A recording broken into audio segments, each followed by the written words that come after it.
Berita Israel. Selamat menyimak. Israel, you are not alone. Nice to see you.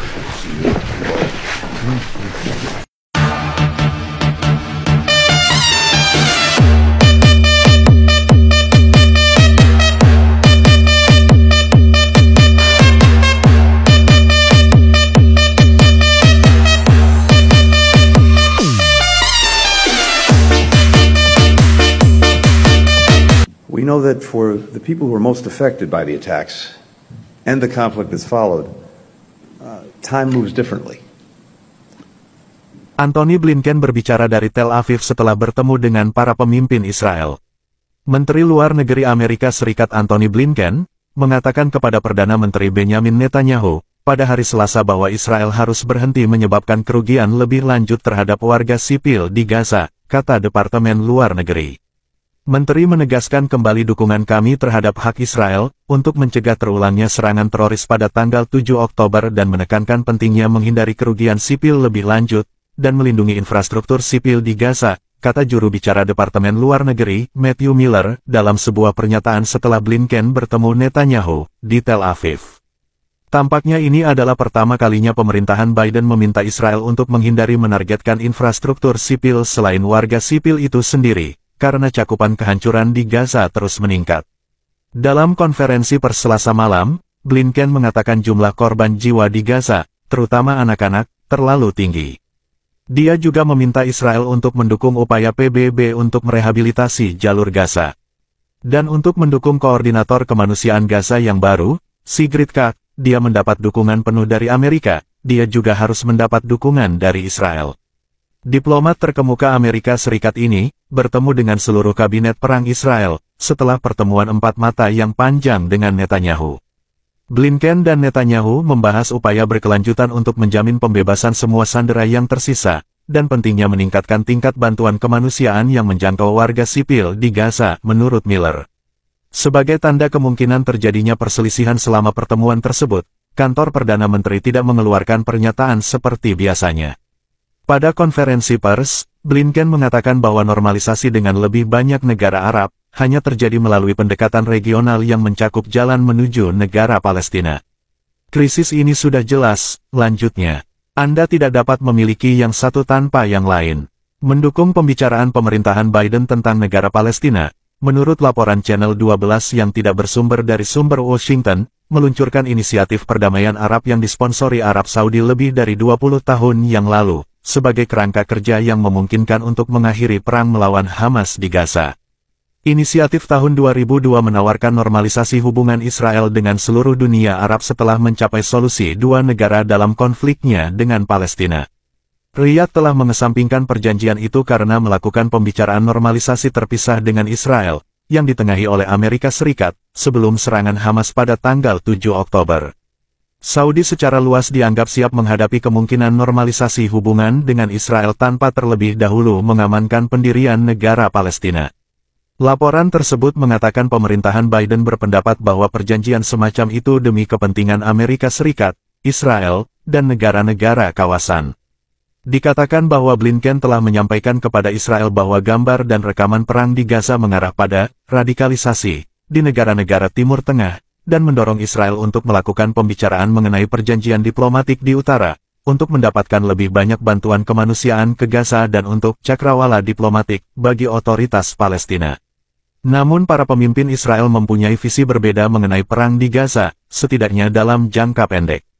Dalam pertemuannya dengan Blinken, Menteri Pertahanan Yoav Gallant mengatakan bahwa Israel akan mengintensifkan operasinya di wilayah Khan Younis di Gaza Selatan, sampai para pemimpin Hamas ditemukan dan para sandera Israel dibebaskan.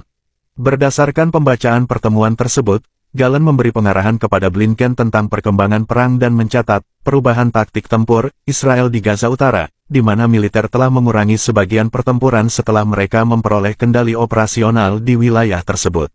Gallant menekankan bahwa operasi di wilayah Khan Younis akan meningkat dan berlanjut sampai pemimpin Hamas terdeteksi, dan sandera Israel kembali ke rumah dengan selamat, kata pembaca hasil pertemuan tersebut. Menteri Pertahanan juga meminta Blinken untuk meningkatkan tekanan terhadap Iran untuk mencegah eskalasi di wilayah lain. Dia mengatakan prioritas utama Israel saat ini adalah memungkinkan kembalinya penduduk ke bagian utara negara tersebut, di mana pertempuran dengan Hizbullah semakin meningkat, sehingga memicu kekhawatiran akan terjadinya konflik yang lebih luas. Menteri Keamanan Nasional sayap kanan Itamar Ben-Gvir menentang tekanan Amerika Serikat dengan lebih terbuka. Dia menyampaikan tweet dalam bahasa Inggris kepada Blinken, dengan mengatakan, "Ini bukan waktunya untuk berbicara lembut dengan Hamas, ini waktunya untuk menggunakan tongkat besar itu."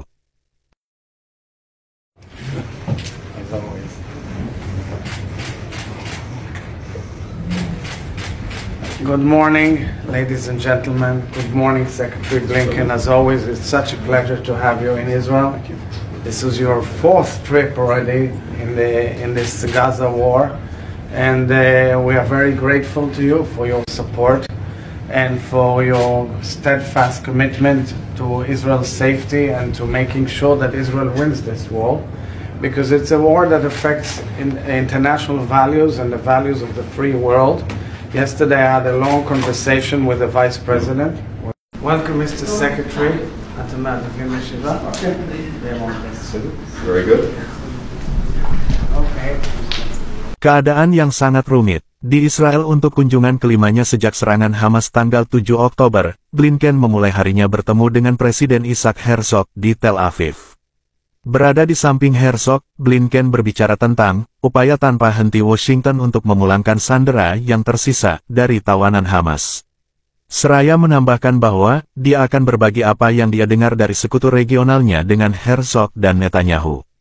Herzog menggarisbawahi bahwa Israel melakukan yang terbaik dalam situasi yang sangat rumit di lapangan, untuk memastikan bahwa tidak akan ada konsekuensi yang tidak diinginkan dan tidak ada korban sipil.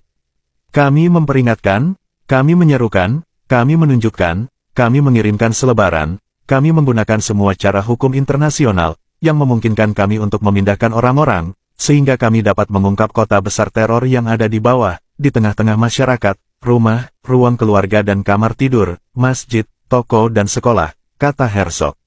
Blinken kemudian tampaknya mendukung klaim Herzog, mengakui bahwa melawan musuh, yang berada di antara warga sipil, yang bersembunyi sambil menembak dari sekolah dan rumah sakit, menjadikan hal ini sangat menantang. Beberapa keluarga sandera berunjuk rasa di luar pertemuan tersebut, mendesak pemerintahan Presiden Amerika Serikat Joe Biden, untuk berbuat lebih banyak guna membebaskan para korban penculikan. Ketegangan yang mendalam, ketika pertempuran terus meningkat antara Israel dan Hizbullah di sepanjang perbatasan Lebanon, para pejabat Amerika Serikat telah memperingatkan potensi penyebaran perang di Gaza. Ini adalah momen ketegangan yang mendalam di kawasan.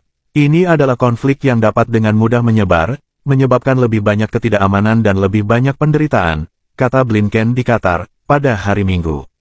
Gedung Putih juga telah mengirimkan pejabat senior lainnya untuk mencoba mencari cara diplomatik, untuk mencegah perang penuh antara Israel dan Hizbullah.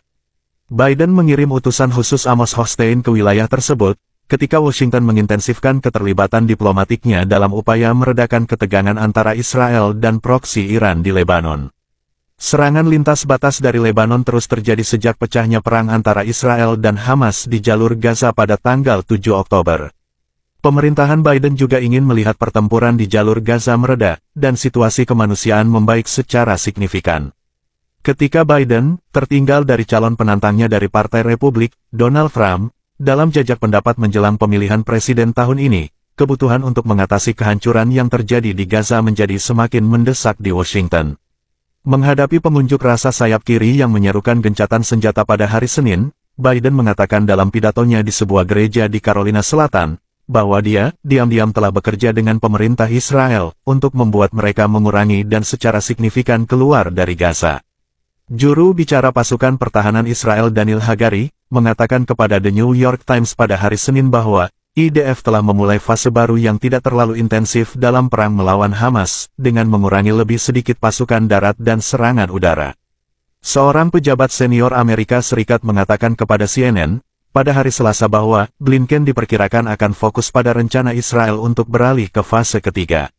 Pejabat itu menambahkan bahwa Blinken dan timnya akan mendorong kepemimpinan perang Israel untuk melakukan transisi segera ke fase berikutnya, yang akan mengurangi intensitas pertempuran dan kemungkinan kembalinya warga Gaza ke rumah mereka di bagian utara jalur Gaza.